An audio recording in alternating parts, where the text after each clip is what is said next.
अभी हम इसमें राजनीतिक दल के बारे में समझ लिए, अब हम समझेंगे जनमत के बारे में। किसने कहा था कि लोगों की आवाज़ इतनी बेतुकी है कि ईश्वर की आवाज़ नहीं हो सकती है? यह अलेक्जेंडर पोप ने कहा था।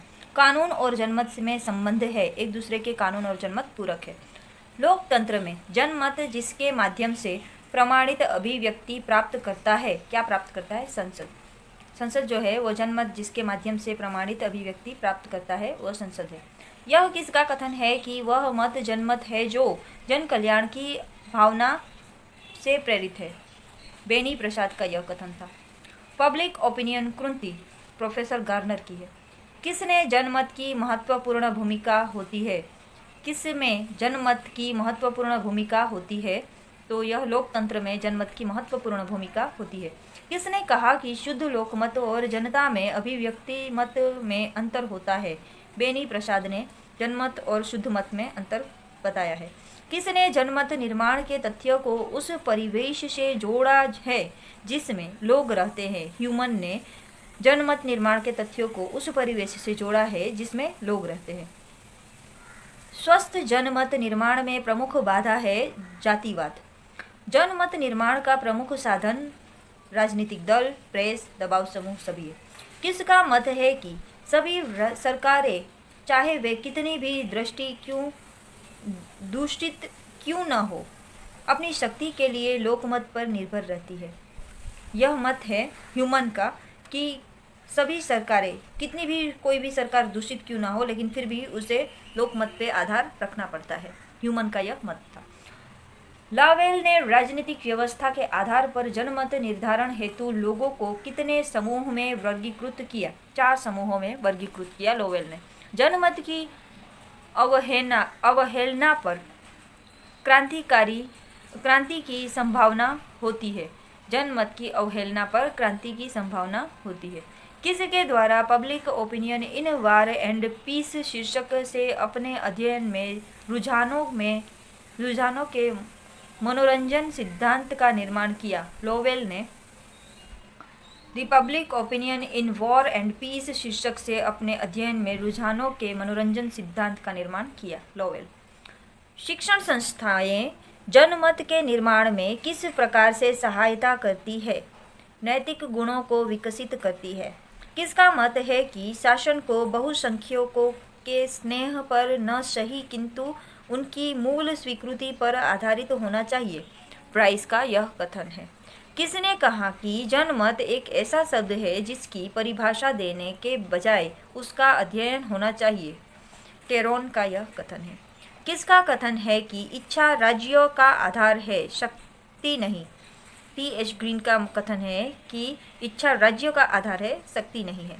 सभी सरकारें चाहे वह कितनी ही बड़ी क्यों न हो, अपनी शक्ति के लिए जनमत पर ही निर्भर करती है। यह कथन ह्यूम का है। दिशा, तीव्रता, स्थिरता और प्रमुखता को मत के प्रमुख लक्षण माने हैं प्रोफेसर रोडी ने। यदि बहुत संख्या थोड़े की भलाई को ध्यान में रखकर कोई मत स्थिर करती है तो हम उसे जनमत नहीं कहते, हम उसे मत को ही जनमत कहते हैं जो सारे समाज की उन्नति के लिए हो।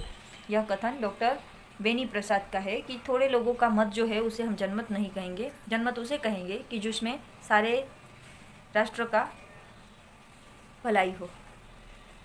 लोकमत का सबसे अधिक प्रयोग लोकतंत्र है। जनमत निर्माण में प्रमुख बाधा अशिक्षा है। दलों द्वारा बहुमति को किस प्रकार प्रमाणित किया जाता है?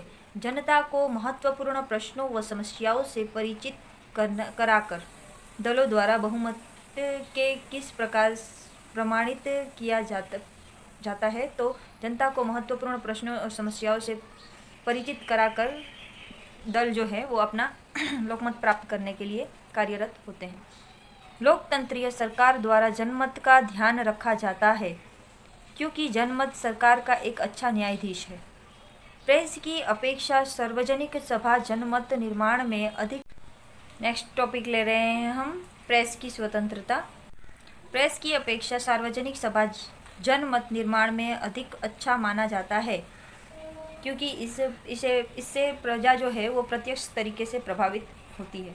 किसने मीडिया को चौथी सत्ता कहा? बर्क ने मीडिया को चौथी सत्ता कहा। किसने प्रेस को आजकल का पांचवों वेद कहा? आजकल का पांचवा वेद कहा। किसने? श्री विद्यालंकर ने कहा। जब तोप मुकम्मिल हो तो अखबार निकालो, किसका कथन है?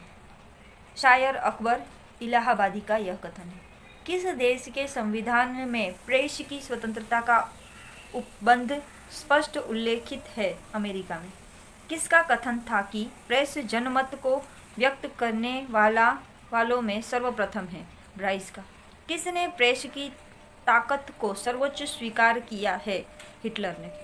भारतीय सर्वोच्च न्यायालय ने किसी विवाद में यह स्पष्ट किया कि अभिव्यक्ति की स्वतंत्रता में प्रेस की स्वतंत्रता भी निहित है? ब्रजभूषण बनाम मद्रास राज्य और सांकल पेपर बनाम भारत सरकार, यह दोनों केस में इसका आंसर सी है। न्यायालय ने यह कहा था कि प्रेस की स्वतंत्रता भी अभिव्यक्ति की स्वतंत्रता में शामिल है। किसका कथन है कि आज तो प्रेस ही एकमात्र रियासत है? ऑस्कर वाइल्ड का यह कथन है। 29 जनवरी 1780 में भारत के कौन से पहले समाचार पत्र की शुरुआत हुई? भारत में सबसे पहले समाचार पत्र की शुरुआत जो हुई थी उसका नाम था Bengal gazette of Calcutta general adviser. Bengal gazette of Calcutta general adviser. Press institute of India की स्थापना हुई 1963 में। प्रेस इंस्टीट्यूट ऑफ इंडिया की स्थापना हुई। इसका कथन है कि यदि उनको मीडिया विहीन शासन व्यवस्था और शासन विहीन मीडिया वाली समाज में से चुनने को कहा जाए तो वह निस्संदेह मीडिया वाली व्यवस्था को अंगीकार करेंगे। जेफरसन ने यह कहा था। इलेक्ट्रॉनिक मीडिया से कौन संबंधित है? सभी, जिसमें दूरदर्शन, रेडियो, सिनेमा, यह सभी इलेक्ट्रॉनिक मीडिया है। प्रिंट मीडिया से संबंधित है समाचार पत्र। Press trust of India PTI का मुख्यालय स्थित है कहाँ? मुंबई में। भारत पत्रों को नियंत्रित करने के लिए ब्रिटिश सरकार द्वारा पहला प्रेस कानून बनाया गया 13 मई 1799 को। दूरदर्शन की शुरुआत कब हुई? वाओ, हम सब देखते थे ना छोटे थे तब। दूरदर्शन की शुरुआत 1959 को हुई थी। 1859 और 60 तक नील आंदोलन का नेतृत्व किसने किया था? दिगंबर तथा विष्णु विश्वास ने नील आंदोलन का नेतृत्व किया था। बिहार किसान सभा की स्थापना कब हुई? 1929 में बिहार किसान सभा की स्थापना हुई थी। बारदोली सत्याग्रह के नेता थे वल्लभ भाई पटेल।